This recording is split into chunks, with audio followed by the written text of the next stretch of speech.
Hi everyone, welcome to my channel flavour touch. আপনাদের মাঝে আজকে জাতীয় মাছের রেসিপি নিয়ে হাজির হলাম। আজকে আমার রেসিপি ইলিশ পোলাও। এখানে আমি 4 পিস মাছ আর 1 পিস মাথা নিয়েছি। মাছগুলো আমি আগেই ধুয়ে নিয়েছি। মাছের মাথাতে গ্রান বেশি থাকে, তাই 1 পিস মাছের মাথা দেওয়ার চেষ্টা করবেন। তারপর দিয়ে দিচ্ছি পেঁয়াজ বাটা, রসুন বাটা, আদা বাটা, 1 চামচ বাদাম বাটা, গুঁড়ো দুধ। আদা আর রসুনের পরিমাণটা কম দিব। সাথে আরও থাকছে হলুদ গুঁড়ো, সামান্য মরিচের গুঁড়ো, লবণ। এখন ভালো করে ম্যারিনেট করে নেব।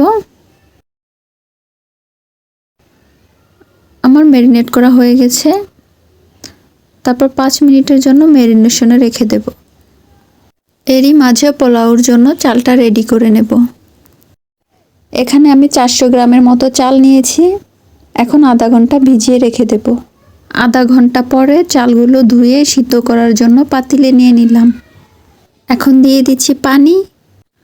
পানির মধ্যে লবণ দিয়ে দিয়েছি, ওইটুকু ভিডিও করা হয় নাই।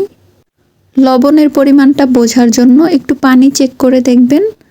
পানিতে লবণের পরিমাণ ঠিক থাকলে চালের মধ্যেও হয়ে যাবে। চালগুলো 70% মতো সিদ্ধ করে নিয়েছি।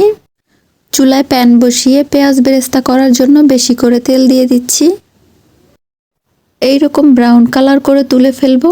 আস্তে আস্তে কালার আরও গাঢ় হয়ে যাবে। বেরেস্তাগুলো একটা টিস্যুর উপরে রাখবো, এতে এক্সট্রা তেলটা ঝরে যাবে।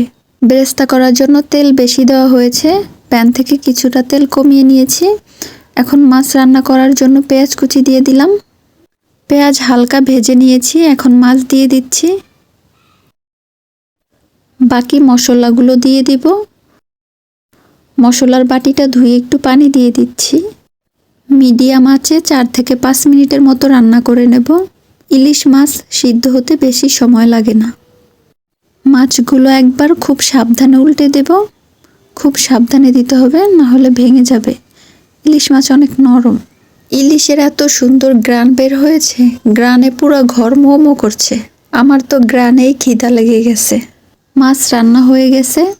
এখন অন্য একটা বাটিতে মাছগুলো তুলে নিচ্ছি। সবগুলো মাছ তুলে নিয়েছি। এই মাছের ঝোলটা দিয়ে পোলাও রান্না করব। পোলাও রান্নার জন্য বড় একটা পাতিল নিয়েছি, দিয়ে দিচ্ছি তেল। তেলটা গরম হয়ে গেছে, এখন দিয়ে দেব পেঁয়াজ কুচি। পেঁয়াজ হালকা ভেজে নেওয়ার পর এখন দিয়ে দেব মাছের ঝোল।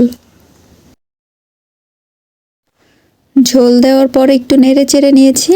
এখন দিয়ে দেব কাঁচামরিচ আর দিয়ে দিচ্ছি গাজর কুচি। কিছু সময় গাজরগুলো নেড়ে চেড়ে নিচ্ছি। তারপরে দিয়ে দেব সিদ্ধ করে রাখা চালগুলো।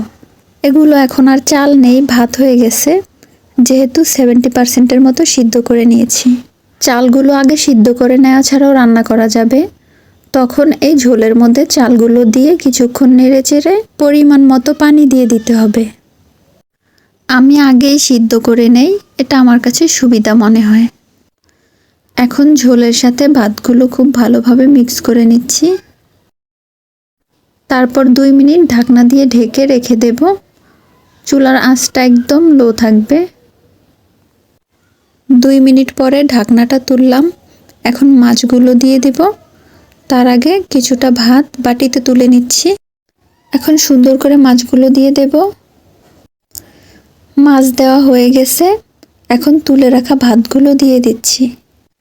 তারপর কয়েকটা কাঁচামরিচ মাঝখান দিয়ে ভেঙে দিয়ে দিলাম। এতে মরিচের সুন্দর একটা ফ্লেভার আসবে। চুলায় লো আছে 3 থেকে 4 মিনিটের মতো ঢেকে রেখে দেব। আপনাদের হাতে যদি বেশি সময় থাকে তাহলে চুলায় না বসিয়ে এমনিতে আধা ঘন্টা ঢেকে রেখে দিবেন। এই তো ফাইনাল লুক। আহা কি সুন্দর ইলিশের ফ্লেভার! আমার দেখেই খেতে ইচ্ছে করতেছে। এই তো প্লেট নিয়ে খেতে বসে গেলাম। ইলিশ পোলাওটা খুবই মজা হয়েছে। ভিডিওটি শেষ পর্যন্ত দেখার জন্য ধন্যবাদ।